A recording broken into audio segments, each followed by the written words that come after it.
Aye. Aye. All right, the unanimous aye. Present are myself, Leonora C. Jenkins, Chairman, Stephen Girardi, Vice Chairman, and John Steinmetz, Clerk of the Commission, Brenda Douglas, Jason Federico, Town Engineer, Fred Rogers, Regional Engineer for Woodard and Curran, and Mary McGoldrick, a liaison from the Cohasset Advisory Board. I think it was, Jason, I think your title has changed. Is that right? I don't know if it's official yet. Chris Okay. hasn't officially given it any blessing, so. Yeah, well, that was supposed to be for the next budget, Yes, since we're still in this budget. Yeah. yes. So it would be, Okay. it's potentially going to be Assistant DPW Director for Water, not Water Superintendent.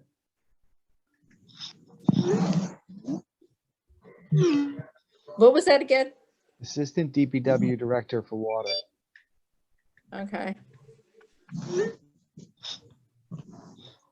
All right, since we do not have Don here to give us the information on the budget and rate study updates and the financials, we'll wait on that, Jason, until he gets here, unless you want to do anything on the rate study. I'd wait for Dawn. That's what I thought. All right, the GAC update at the Elms Meadow with the So grant. we got all the grant paperwork in. I got to mail in the wet copy. I finally got the final wet copy today for the paperwork. Lee signed the contract for the piloting to begin, and we are reaching out to DEP to determine what protocol they're going to allow as far as getting a representative sample where the well's not running. We're trying to determine if they're going to allow us to pump to waste, or if we have to seek another alternative solution to getting a representative sample. Now, are we going to be able to get this pilot study finished by June 30th? Knock on wood. I mean, how late are they in determining who the grant? They were supposed to award February 1st. Okay, so they're only 2 months behind. Yeah. Okay. Now, is there any PFAS update on the Elms Meadow operation? I don't believe we've taken any repeat samples. Okay. I defer to to Fred and or Carl on that, but I have not heard of any additional sampling happening down there because the well field's offline. Yeah, well, I have been hearing from a bunch of residents in that area about the dumping that's been going on. And I was wondering, we haven't picked up anyone on our cameras? I have the cameras right now here at the plant, picking up people still dumping bags of shit at the intake structure, even though there's no barrel to put them in anymore. So we removed the trash barrel and people are continuing to drop dog feces at the intake structure. So I haven't caught them either, but that's where they're deployed as of right now. Jason, Yeah. with that fence going up, is that going to help deter in around the intake? The temporary fence, no, they're just pulling the fence out of the way. We're staking it in the ground. They're pulling the stakes, continuing to get in that area and continuing to With the real fence going in. Yeah, that will deter that situation once the real fence goes in. When's it going in? I finally got the last quote for the tree removal today. So the tree removal, we're going to have a company come in and remove some trees to make sure that they don't fall on the proposed fence, and a couple that are actually chance of falling on the building.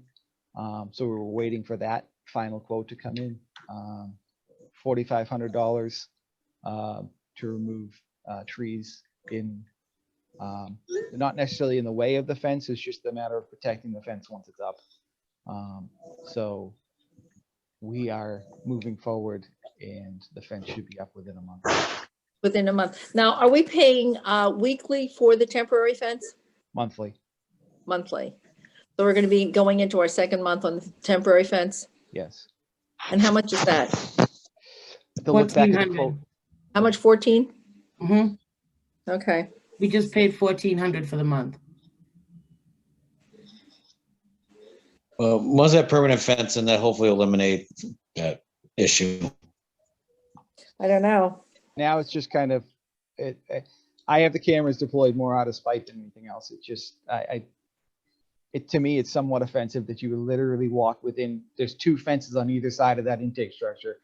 They're walking in and out of the fence and throwing their dog bags within that area where there's a sign. We even put a sign up that says, take your dog waste with you. And they're continuing to throw it.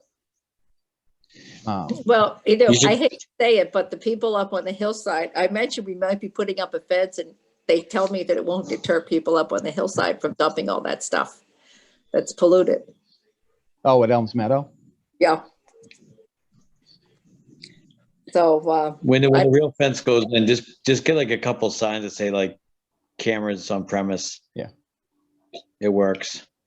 well, I You don't know. would We think do have- ours has a camera sign and they still don't It care. doesn't work. Literally, it Surprised. says on the sign where they're throwing the poop bags, take your dog poop with you. We have cameras. And they're still throwing the dog poop underneath the sign. Mm. That's Can we gross. say something like, please take notice? Like there's that sign when you leave Dunkin' Donuts that you can't take a left turn during certain hours, and it says, please take notice. Yeah. Can we add something like that? That could be, I'm hoping, see what happens when the new fence goes up. Let's just leave it Alright. at that. It's, because I'm here all the other times. It's literally when I'm not here, because I watch people. People do invade the fence even when I'm sitting here, but they don't have their dogs. So just a note.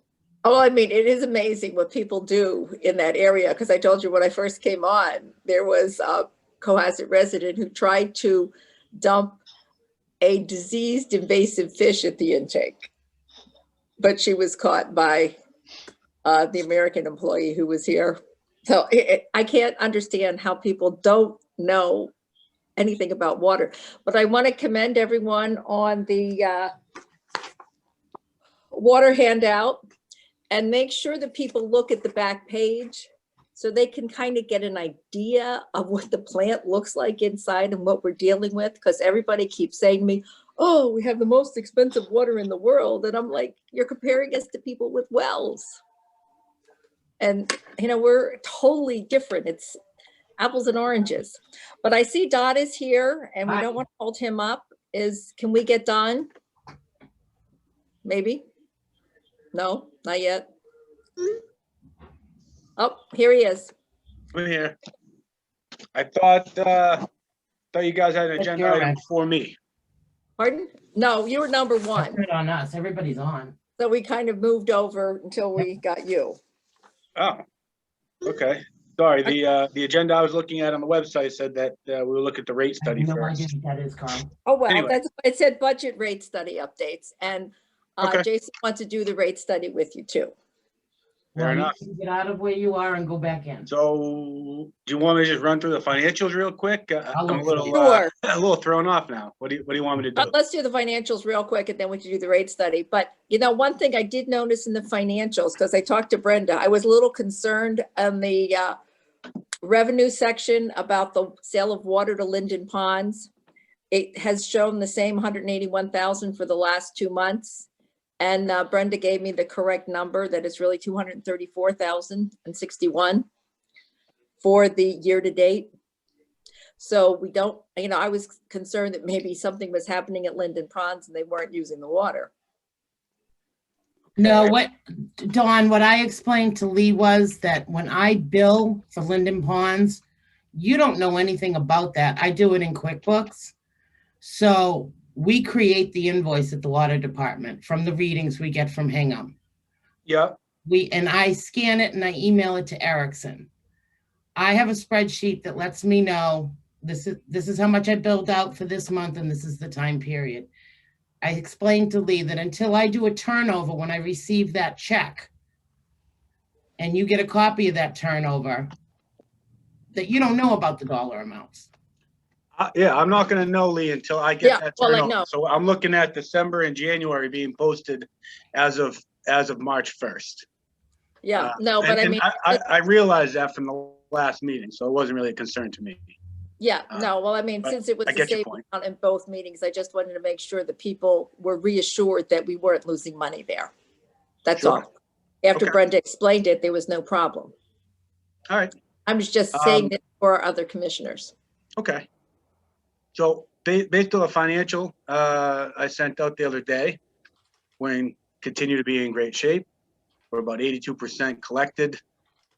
Man, user charges, we're at 96%.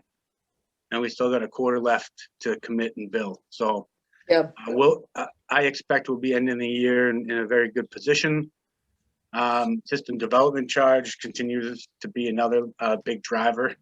We're at 109,000, 272% collected. So that's all really gravy. The town paid us hydrant fee during this month, so you'll see that revenue recorded for February.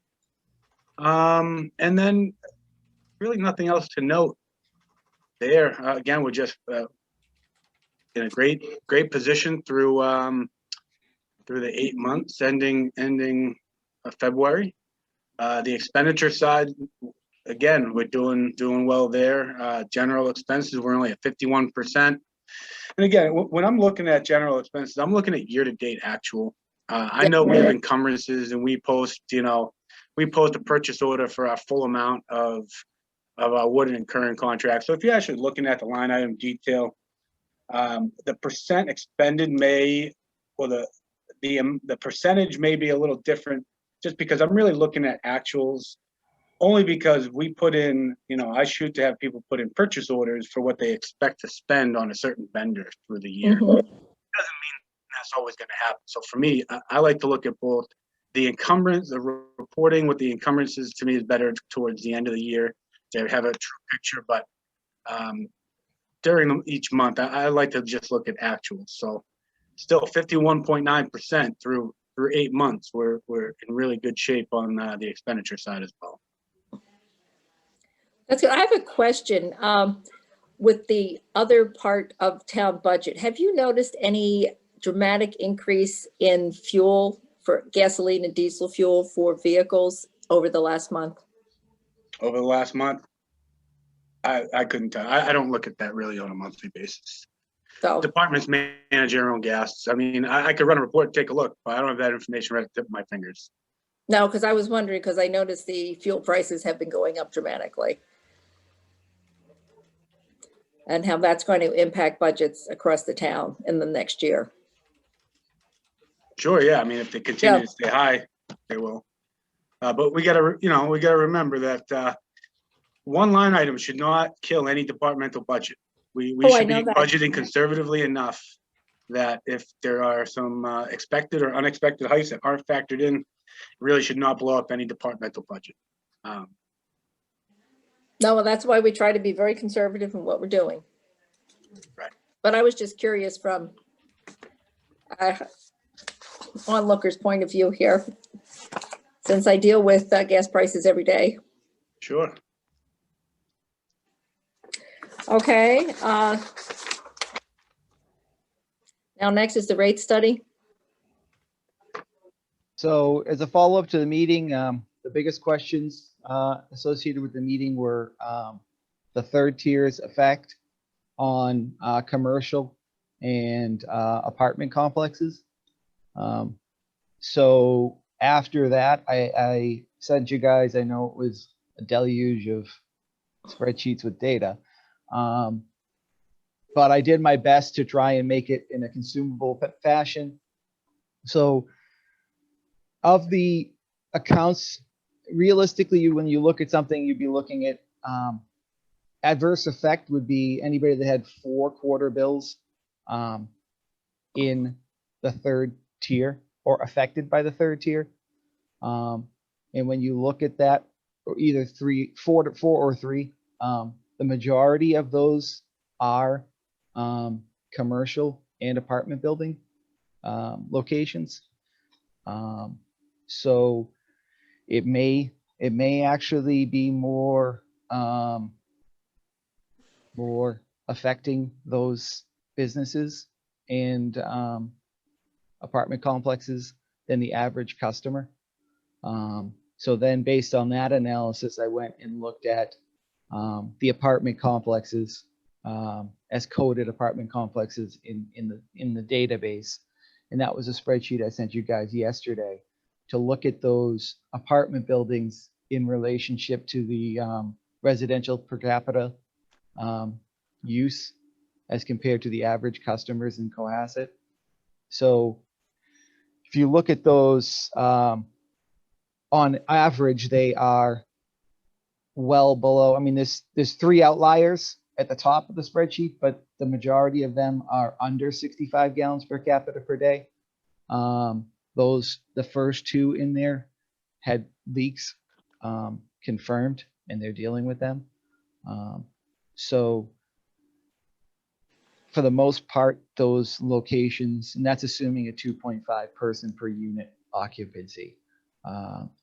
So for the majority of those units, they are in what would be a either tier 1 or tier 2 level of usage as far as a single family home would be concerned. So that's basically where we're at as far as that analysis is concerned. So Jason, tell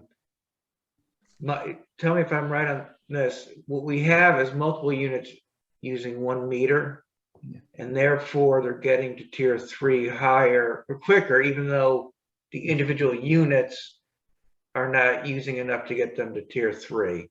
Exactly. So they're paying a higher rate for a normal amount of water use. Theoretically, yes. Because of the 1 meter. Yeah. Okay. And they have all the irrigation up at Avalon specifically, which is the bigger group of these. All the irrigation is on an irrigation well as well. Any thoughts on how we might deal with this so that everyone's treated the same? The easiest thing to do theoretically would be to for commercial and apartment buildings to code them with only a 2-tier of use. So they would only have tier 1 and tier 2. They wouldn't get to tier 3. That would be the easiest way to address that additional consumption. Hey, can I ask a question? And obviously I probably know the answer, but is it a pain in the butt to install individual meters for each apartment in They their already have utility them. room?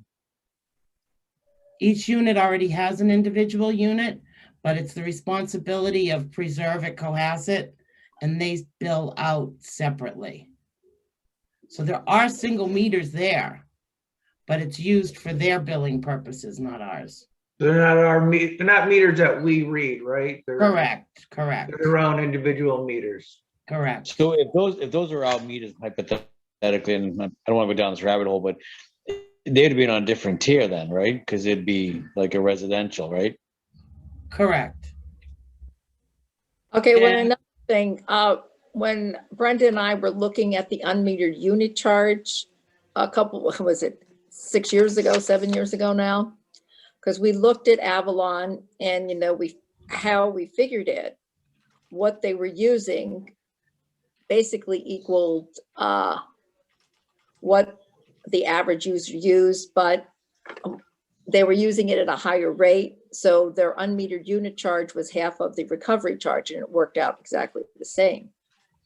So now doing it this other way, I don't know how that's going to affect everyone else. And there are other apartments and condos that are in town that I didn't notice on the sheet.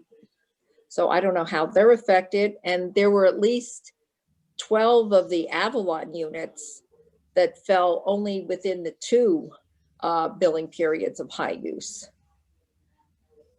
And they weren't really affected very much.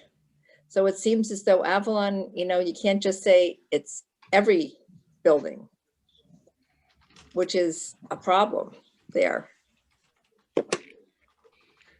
I personally like Jason's solution. I think we would have an issue if we were to do something that would impact people differently. And if that will resolve it, and it's a pretty simple fix, I think it makes sense.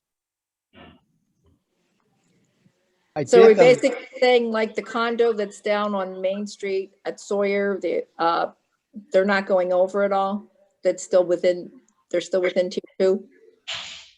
Or, there are a couple others around town that I said I did not see it, because I only saw a single family on the 9-page sheet you said. on the 9-page one, everybody's in there. That's everybody that uses more in any quarter of 5,000 gallons per capita per day. So there are, I don't know what the question is, I guess. No, I mean, then it seems as though for some reason Avalon's having an excessive use compared to other multifamilies that we have. No one has 10 units other than Avalon. No one has 8 units or 7, I don't believe. Well, I'm looking at the 4 and the 6. And I even noticed one of your 10 units, they were only coming in 2 bills high. I know that you can look at any specific account and pull up any specific information. The fact that 2 of their bills are over in the 3rd tier would be, they don't have irrigation. So to have 2 bills, they could have had a leak. They could have had, who knows what reason why. Maybe they had, there might be, and my assumption is that everybody has 2.5 people per unit. I don't know if this 10 unit building has 4 bedrooms, 3 bedrooms, 2 bedrooms, 1 bedroom. I don't have that math. I mean, we'd have to go in literally and determine the population of every single building realistically to determine the equitability of those rates.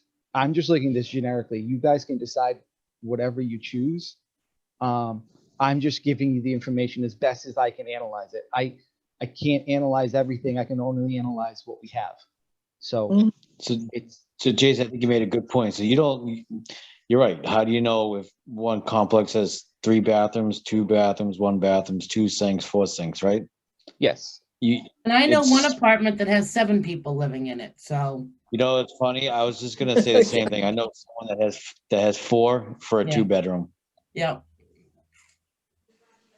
So you're looking at, I did the Not math. saying I did the math, and by doing this, if you chose to go to this just tier 2 on commercial and apartment coded locations, it would reduce the income approximately by $53,000 based on the spreadsheets we were looking at. And, that includes Sunrise also? That would include any commercial Commercial, okay. and any apartment. So commercial, retail stores, restaurants. And that's up to you guys. I'm not saying, I'm just telling you that's just a number. That's up to you guys to decide. All right, because I thought that when we made the presentation the other week, that you were saying that we were looking at something like $300,000 coming through this tier 3. Yeah, that's because of the single family houses that I'm still saying we should apply tier It's 3 to. And that would basically equal- 200, it's almost $250,000 we're getting from just the single family I'm going to houses. tell you exactly what it is. It's $239,000 from the single family houses.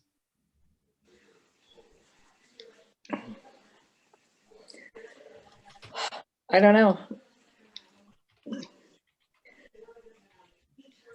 From a legal perspective, just looking at it legally under constitutional law, you can't sell, we'd be in violation of the Constitution if we sold an apple to one person for $1 and we sold to someone else for $1.05. You gotta treat everyone the same way. So if someone's using, as you said, 65 gallons of water a day, and I'm sure there's people out there doing that, and we're charging that at a tier 3 rate, I think we could have some legal challenges. I mean, I can understand taking commercial out of it because that's a whole different category other than residential. Would I be correct in that, John? If we do a breakout in that manner?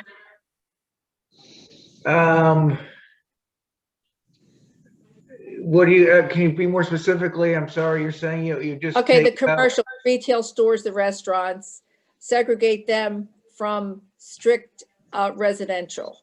Saying we're looking at residential as 65 gallons per person.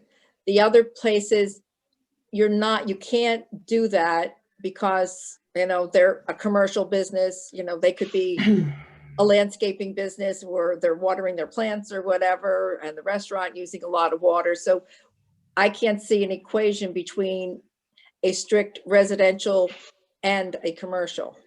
So what if you're we- saying is that you would charge commercial the tier 3, even if they may have multiple. No, I'm saying units? not charge the commercial the tier 3. Charge only the residential the tier 3 because we're looking at the 65 gallons per person. No, you're treating residents differently under that equation. You're treating you're charging one resident a tier 2 rate that's using 65 gallons a day, and someone else, another resident, a tier 3 rate for using 65 gallons a day. Not really.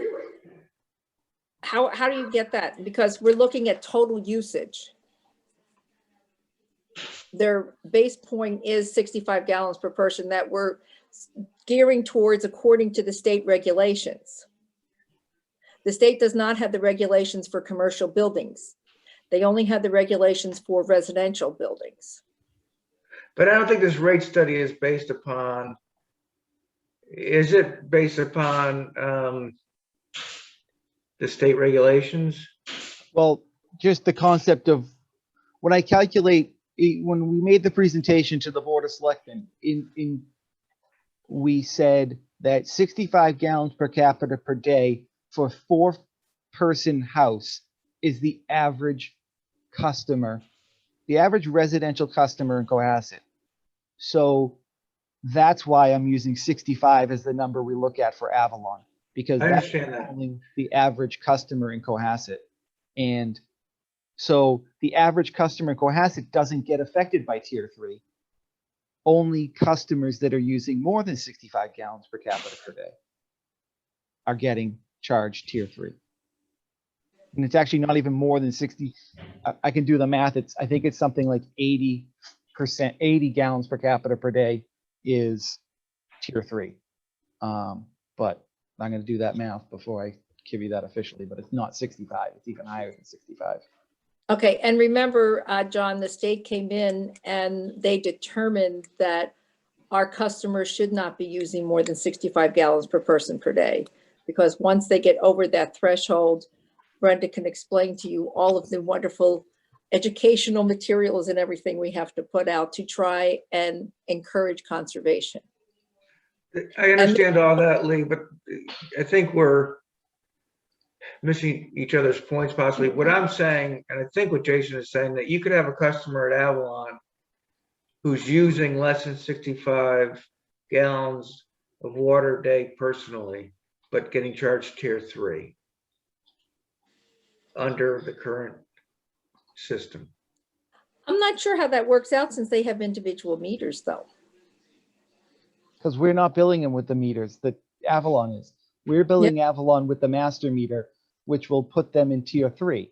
So therefore, Avalon takes their bill and divides it by the number of customers and their amount of water they used. So that's why you would have people paying in tier 3 that only use under 65 gallons per capita. Yeah, but they're not charging everybody, if there are 10 apartments, they don't take the bill and divide it by 10. They would take the individual meters, and don't forget, those customers are not paying the full recovery charge or base charge. They're only paying 50%. See, this is where we have another problem. So each unit in Avalon has their own meter that's provided by Avalon, right? Yes.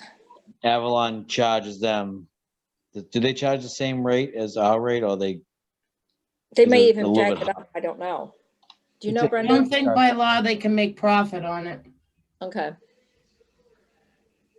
are you sure? Well, it's illegal if they're doing it. It's illegal. Illegal, let's just put it that way. Is it? I you have have, policy about. you have a I've policy seen one of about their bills submetering? and it's very generic. It isn't, I did ask to see one of the bills and I knew the time period the girl moved in and I looked at the building that I knew she was from and it didn't look out of whack. I mean, she's got 3 kids and it's her and her husband. So there's 5 people there. And to look at the water bill she got, it looked fair. Do you All have right, any rules so, and regulations that has anything to do with sub metering at all? That we shouldn't allow it? I'm just out of curiosity. No, this all happened when they put the place up there. This was all negotiated. And unfortunately, it was a 2-to-1 vote to have them allow sub-metering. Oof. Well, that would have solved a lot of issues if there was Yeah, no. individual meetings. so here's so you can have a Avalon unit, apartment complex with 10 units in it. Everybody could use under 65 gallons a day. And all could get charged a tier 3 rate just because they're on 1 meter. Correct. So there's Okay. really no way around it without individual meters.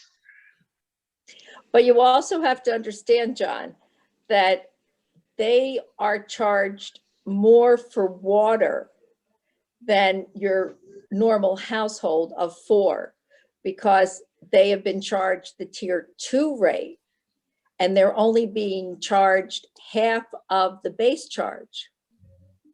Because if you took them individually, they would be paying the normal charge plus the 170. But since they are sub-metered, in our last rate study, it was determined that because of the tier 2 rate, they're charged more for water and less for the base charge. And it works out almost exactly the same when you base it on average water use. You follow what I just said? Yep. So, I mean, they're being charged more for water already. But then they're being charged less for the base charge. Which makes This is sense where- because they yeah. have 1 meter. You know, and it basically works out to be almost identical. But now that we're putting this rate 3 in, we're having, about how many individual households do you think are being charged, will be charged the rate 3? Jason, because it looked like there were like 9 pages. Yeah, so I can tell you, I have the number here. Is it 2?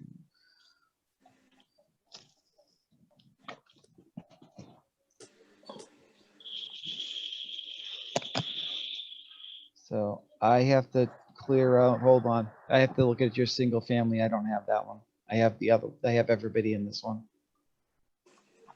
In the end, including the ones that we just talked about potentially not, we had 709 accounts affected. At least one bill affected. Okay. 709 accounts. But that includes all the commercial and the apartments. Okay, but we didn't have that many apartments in commercial though. Because what were we talking? Probably Okay, about hold on. 15 commercial, Hold on. maybe? I had the numbers on. But there Not were 34 commercial. 76. Yeah, because there were 34 commercial and then the rest of the apartments. In the end, it's a total of, I'll tell you how many bills are affected. 1,313 quarterly bills would be affected by tier 3. That includes apartments and commercial. Okay, but then if you take out the 76, Hold on. No, it's not 76 because it's 76 times 4. It's Okay. pretty much, but I'll tell you that one. Hold on.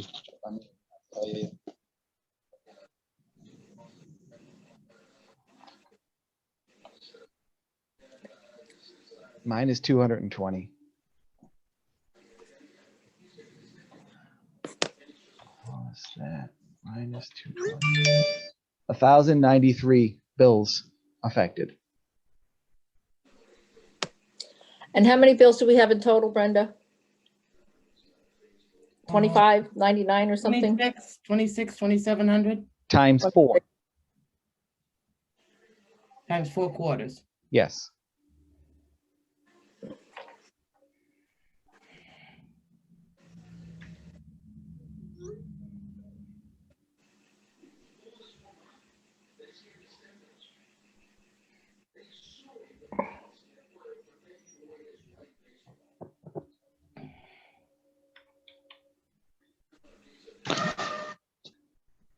All right, but if we're just looking at one When do you quarter, get let's, done? I think it's just easier to just take a look at one quarter and You how can't many. because every quarter is different. Winter quarters have no effect. Summer quarters have huge effects. You have to look at all 4 quarters. It's the only way it works. All right, if you look at all 4 quarters, then you have to take each quarter individually to see how many are affected in each quarter. You talk about how many bills are affected. I mean, it depends because somebody could have a leak. There's a million variables in every quarter. I Yeah, there's just a looked lot at of the seasonal entire year. aspects. It's an average over a course of a year. It's not a So specific. we're saying of the 10,000 bills we send out, only 1,000 bills will be affected a quarter, so 10%? Yep. A year. 10% of the year would be affected.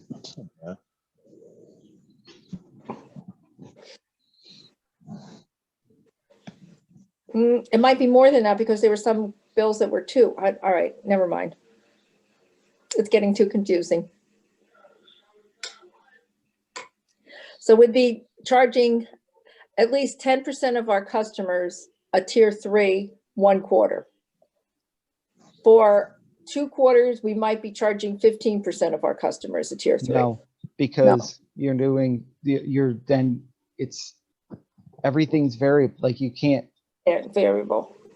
Because Lee, it's 10% of the total bills. So somebody that uses tier 3 water twice a year is the same person. It's not divided by 10. So if you want to take like the worst case scenario, like the summer, then that's the number of people affected. It's 10% on average over the course of the year. It's not 10% of every single billing cycle. It's 10% on average over the course of the year. Okay. It's the only way I can explain it. I mean, there's no. No, I got slightly confused because you said we were looking at 1 quarter bill, and then there were some that had bills for 2 quarters. So that's why I got confused, but that's all right. Because I had to say how many people were affected at least with 1 quarter. So you asked me how many bills are affected. If somebody has a leak in January and has a high bill, that's their effect. They have 1 quarterly bill affected. So okay, it's not a specific. There's people affected in the winter. Why? I don't know. I mean, why are these people using that much water in the winter? I don't know. Can I ask a question? Yep. Back to what John was saying before, charging certain people one rate and other people another rate. Did we decide if that's legal or not? It's not. So that's I'm concerned just from that alone. You know, if we're going to charge the 3-tiered rate, everybody's going to get hit with it. Well, no, what I'm saying, you can't, well, if somebody's using under 65 gallons of water, they shouldn't be paying a tier 3 rate, was my point, that would be unconstitutional. Right. but that's only if they're doing it on all 4 quarters, but they're doing it in 1 quarter even though they use 65 per person, 3/4, then they'll be charged more. Because they wouldn't be using 65 gallons per person consistently throughout the year. That's all. I'm confused. Okay. I'm confused. No, I- but wait. I'm confused and One I ran other- all the numbers. I have one other question here. Could we possibly do a commercial rate and a residential rate? We can do whatever you And then want. that We would be could. legal instead of just having one rate. I But think then that's a we have the- wide move. Or the, the problem with the apartments. And we'd have to determine all buildings in Cohasset that have more than one unit are apartments? I don't know. Well, How no, would they're that- they're still residences. They're not in a commercial district.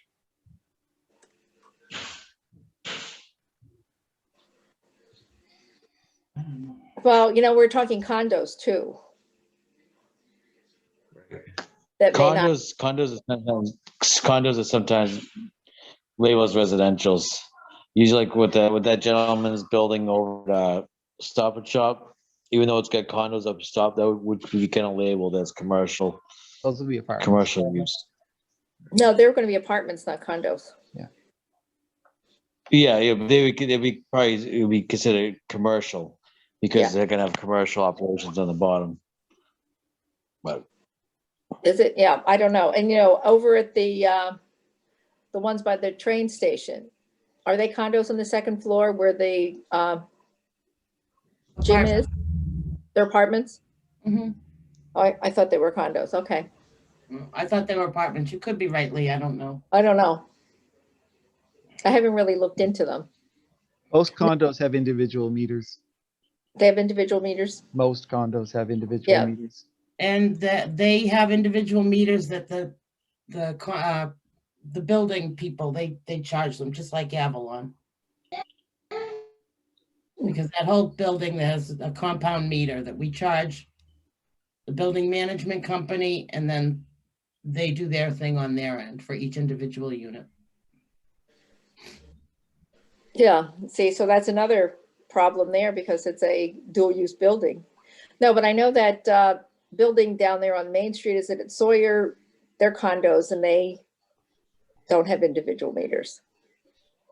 Main Street at Sawyer. Or is Not it- sure. I mean, That older building, the stucco? It has 4 condos in it, or 5. Right down the street from the, right down the street downtown. Never mind. Yeah, we're looking at individuals here. I know, we're looking at individuals, We this is why shouldn't we're be getting doing in that. weeds. whatever you guys want to do. Corey asked the question. I did the analysis. It's up to you guys to decide what you want to do. That's the effect. The effect would be $50,000 or whatever I had said earlier on if you decided to make that change. It's up to you guys. I just ran the numbers, so you at least knew what the effect would be. I'm not saying one way or another what you should do. I'm just giving you the information. I'm in favor of the change. You mean charging some residential people one rate and other residential people another? No, can I make a suggestion? When do we go for an advisory? Is it next week? April 1st. We have another week. That's, Isn't it April 1st that we come is it before you, something Mary? that, Yeah, it's next week. Yeah. is it worth kind of having a quick meeting next week, just on this topic, so we can say, take one more look at it, or? It's up to you. It's going to change your. I think gonna there's change like the so much budget. confusion right now. What? yeah, my concern with that is I think the water commission should go to any other commission or board with our suggestion, as opposed to just throwing a question out there for someone else to decide. Because basically we're saying to advisory, here's our, issue that we have. What do you guys think? And I No, think we it's- weren't saying that. We're saying to maybe think about this and look at the numbers a little more carefully before the advisory meeting and have a quick little meeting ourselves to discuss it and vote. Okay, sure. Yeah, no, I misunderstood. I'm sorry. I agree with that. Okay, Yeah, maybe again, I'm available. I'm available anytime. So I mean, I don't know about Lee or John, but yeah, I'm pretty if much it's something, available. I think it's a good idea because of, everybody's throwing stuff all around, and honestly, like now I'm really confused. I just want to make sure we're all on the same page to make a good decision. All right. Brenda, can you Apologies. send something out so we can coordinate a brief meeting? Yep. Thank you. So we can decide on the date after we get finished with this one. But let's make a Yeah. motion that we will convene again before the advisory meeting to get a definite vote on which way we're doing the tier 3 rate study. Second. All in favor? Aye. Aye. All right, that was a unanimous vote. Okay, now, next is 390 Chief Justice Cushing Highway. Any word on that? No, No change. I have not seen any activity there. Neither have I. I go by there quite a bit. It seems like construction has stopped. Or, It appears that way. Because I mean, they have to have some type of septic or sewer system in order to continue. I would think so. Yep. Okay, the Tetra Tech capacity analysis. So I sent that out to you guys earlier today. I apologize for the lateness, but we had the meeting literally yesterday. It was a very interesting discussion. As I noted, there's one missing piece of that, which is a comparison of all the capacity of these units in relationship to the way that Weathered & Current operates the plant. So when they look at everything and say it meets the maximum day demands, that says it's meeting 2 million gallons, 2 MGD, but Woodard actually runs the plant at like 2.4 to 2.3 to 2.6, depending upon demand. So in that being because they're running at a shorter day than 24 hours. So I asked them I asked them when they're going to present this to you, but I said when you do the presentation, they're going to add that in for discussion purposes. Okay, another question I have about this is it looks as though we may not have the well field online. There is a possibility. And what would we do during the summer? Could we maintain capacity during the summer without the well field? Yeah, it'd just be additional hours at the plant. All right, and then the other thing that I kind of jumped out at me is there seems to be a sludge problem. That's a new thing for you? No. So But it's just, I was surprised at, the numbers. you're there. surprised how bad it is? Yeah. I was surprised as to how bad it was when they were here and they said, I've never seen anything like this before. So we are where we are. So if we want to jump to that topic quickly. Well, that's the next topic is sludge. Yeah, well, it's down a little bit. Oh, I don't know. I have it right after Tetra Tech. True. So Sludge Lagoon, we're trying to determine exactly what we should do out there at this point. So realistically, what we've been doing is not necessarily the best option. So before we just expand the current capabilities, we're going to look at what really should be out there and expand appropriately. We haven't determined what that's going to be yet, though. All right. Now, I did look at the MOR and I noticed that we were producing markedly less sludge for January and February of this year compared to last year. It was 40.5 compared to 28.4 this year. Now, what does that mean as to when we're looking to dispose of what we have on site. I'm gonna leave that to Fred. Actually, can you hear me? Yep. Yep.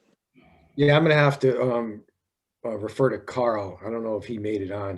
No, he wasn't able to log on. Oh, he's there. He's Oh, is there. it? I'm gonna Oh. promote him to panelist. I'm not paying attention. There he to is. you, Brenda. He's I'm been talking. trying- Yeah, he's Carl, been. Carl, you're on. I think you're muted, Carl. Muted, yeah. I didn't notice him, Brenda. You must have just come on, Carl. Yep, he's No, not muted. I've been on, but the connection keeps dropping out on me. Oh, okay. Well, we're on the subject of sludge. Yes. Yes, and Lee was questioning the volume of sludge for, January and February, it month. seemed like it went down from the year before. yes, yeah, and the amount of sludge is actually the backwashing that we do. So if we're pumping less water, doing less backwashing, the volume of sludge is less. Okay. So as the organics go down in the wintertime, usually sludge generation is less. But I thought we were doing more water now and it was more sludge generation last year in January and February, according to the MOR. We have new filter media, so I don't know if that enters into it at all. Okay, But- that probably does. But overall, sludge generation, I think, is going to be, it's totally dependent on the organics. So the organics in February were below 10. I'd have to look back. They were probably higher than that last year. Of course, Mhm. during 2019, sludge, the organics went sky high. They were up over 20. So we were generating a lot of sludge. Okay, but my question is, what are we looking at as a date to remove the on-site sludge this year? June. June. Okay, so we're June. still within. We're looking at June right now. Yes. Okay, and Carl, are we having any type of luck finding someplace to dispose of it? I've been in conversation with Bourne. They will take some of it, and it's unfortunate that they can't take all of it. They're only Oh. 5 tons a day, which would spread the disposal over a month, and that's just too long. So we're also looking at waste management site in New Hampshire. I think it's Merrimack, New Hampshire, to dispose of it, part of it there and part of it in Bourne, because the cost in New Hampshire is much higher. Well, is that because of the trucking fee involved? The fee, the disposal fee. Okay, So Bourne is, their disposal fee per ton is probably half what the fee is in New Hampshire.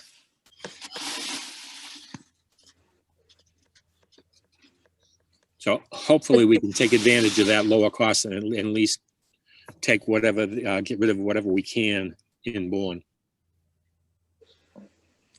because we used to take it to Bourne years ago, didn't we? Yes. Yeah, before I came on board and the first time we disposed of it, they were not able to take it and have not been able to take it for the last several cycles. Yeah. I have been in contact with them, and they kind of pulled the rug out from under our feet back in 2019 because we were looking at disposing there, and at the last minute said they were unable to take it. And Saybrook, where we disposed of it in Rhode Island last time, we hired Saybrook for the disposal, and I was chasing them for a quote, and finally they came back and said that they couldn't quote on it. So their Rhode Island site apparently is having permit issues. And we were doing Connecticut too, right? Correct, and they still are not accepting it. Well, okay, well, we'll see what happens in the next 2 months. Thank you, Carl. Carl, the other thing, I'm not sure, I can't remember last winter. Did we have more rain last winter, which might have affected the organic levels in the pond? Yeah, it's dependent on the rain. You know, if you have a good snow cover, that affects it. With this lack of rain that we've had for the last 3 weeks, the organics are down, I think, just below 8, which is as low as we ever see. So the ponds are full right now, but we're actually, if we don't start getting some rain, we're going to be heading into another drought situation. Well, we'll just have to see. Okay, any other discussion on sludge? We did discuss the fence at the treatment plant, but we have well field down here too, because I know we were sort of toying with a fence there. I thought we were gonna hold off until we find out what's happening. activate it, because what's the point of fencing in Okay. a flower pot at this point? Peppermint Brook testing. Have we been able I to have, find? Katie? I have Katie Holden's daughter on tap to do it. I just haven't had time to get it up and running. Because it'd be interesting to see that. Milfoil, what are we doing about that? Do we have the divers coming in, Carl? We're planning on doing it from a dredge, a floating dredge. I have 3 companies, and I'll be getting a quote and prices that I will have for the next meeting. Okay, so are we going to be doing the whole pond? No, in the intake area, and Okay. I'm guessing it's probably going to be in the $20,000 to $30,000 range. Do you think we can get that done before the end of June? Yes, Okay. yes, and we are limited on how much we can do, is because we have to use the geo bags in the parking lot. We just don't have enough space. Yeah, because that's what we did before when we had the diver. Right, we did it for a week last time, and that was, Yeah. I believe, 3 years ago. And this time I plan on purchasing 2 bags, so hopefully we can go further out. After that last silt cleaning, our manganese numbers did drop, and it will be interesting to see if that occurs again this time. Yeah, but then we'll have to see where we can dispose of those bags. Well, it's going to be the same material, the silt material that we disposed of last time. So Yeah, well, I don't know whether or not I take it. We have to look into that. The 40B project in Situate by Toll Brothers. Any word on that? Because I heard rumors out there in Neverland that they might be looking to purchase water from us to do that project. All I heard was the email from Brian, having it put on the agenda. Also, just as a note, based on that capacity analysis that was done, with our pinch point being the flocculation basin, I started looking at average winter water use, which it would be the time when we would be maintaining equipment in the plant.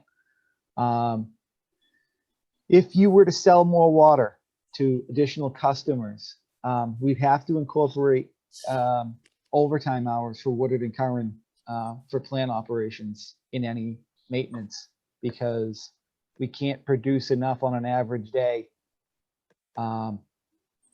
if with flocculation only. I mean, there's other parts of the system that can be maintained, but given if you were restricting us down to 1 MGD out of that unit, in order to meet an average day today, we'd be running about 11 hours through the plant in the winter, which would be an unexpected thing. I've only just started running this today. I'm going to talk to Fred more about it tomorrow. But that's just a note that we're going to look at.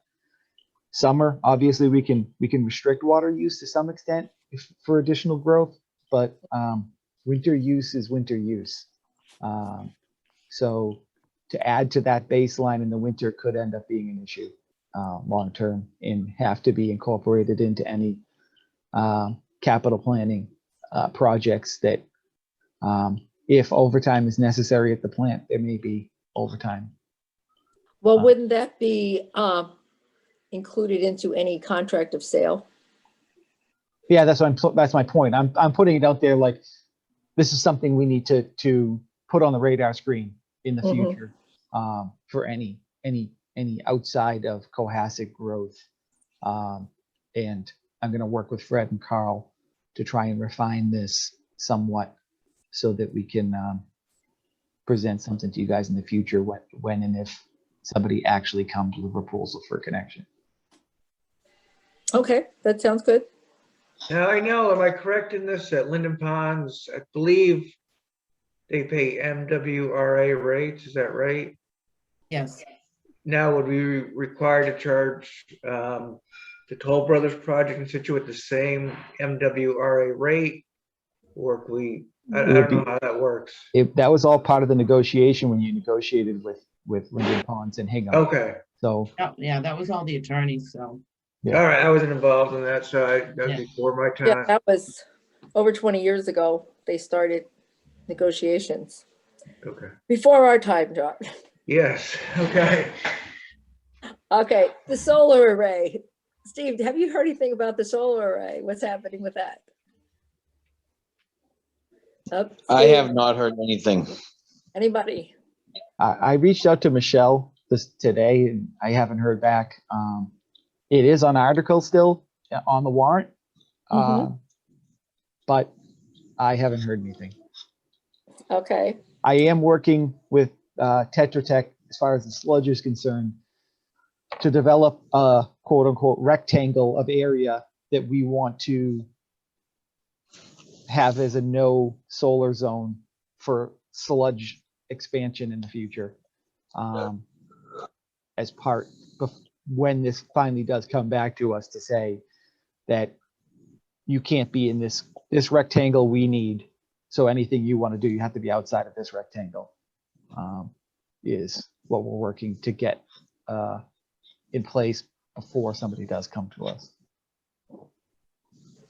sounds good.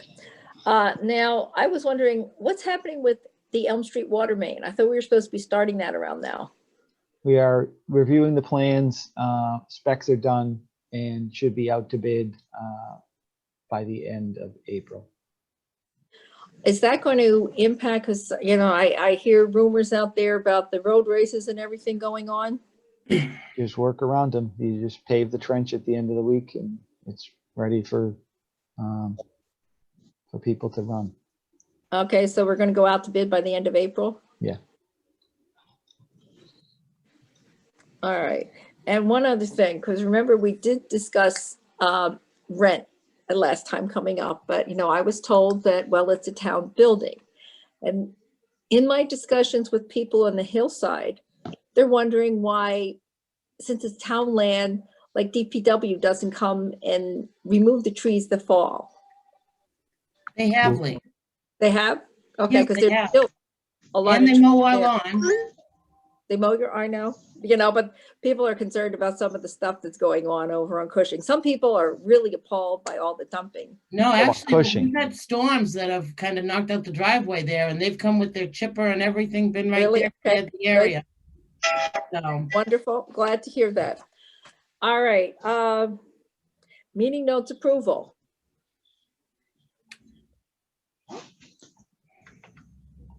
John, you're on John, mute. you're muted. You're muted, John, there. Thank you. Okay, thank you. I make a motion that we approve the February 23rd, 2021 meeting minutes. I I'll second the second. motion. All in favor? Aye. Aye. That was a unanimous vote. Do we have any abatements on the block? No, All right. Any commission comments? No, do you guys no want me to shoot comments. for next Tuesday? Sure. Yeah, I was gonna, actually, that'd be the one comment. Do you want to make the meeting let's just make the meeting like now, so when we get off, we'll have it on our schedules. All So right, anytime. I'm Tuesday, looking wanna at do the my same time? calendar right now. Sure. What was that? Same I'm time? gonna look at my calendar. Okay, Just give me a minute. yeah. Okay. While we're waiting, Mary, do you have any questions from the advisory board? I do not. I am a little more confused after this meeting than I was before. Especially around the rate study. The rest of it, I get. I can see it, so I get it. And I do have all the materials. That the flyer that you guys put out was, I think, very helpful. Hopefully people will actually read that. So no, I just think some clarity around that will be good. Okay. Hopefully we will get that. I know you will. So on our next meeting, we're going to have budget and rate study as our agenda item And that does work for me next Tuesday. next Tuesday. 3:15. Okay. Yep, same here. Sounds All good. right, well, hopefully I'll be able to send out an invite that will work a little bit better. I know a lot of people had issues with it. Well, I want to thank First everyone for webinar, coming. Fred, Carl, Mary, Jason, and I am calling, let's see, I'll see what time it is. I'm calling an adjournment to this meeting at 4:25.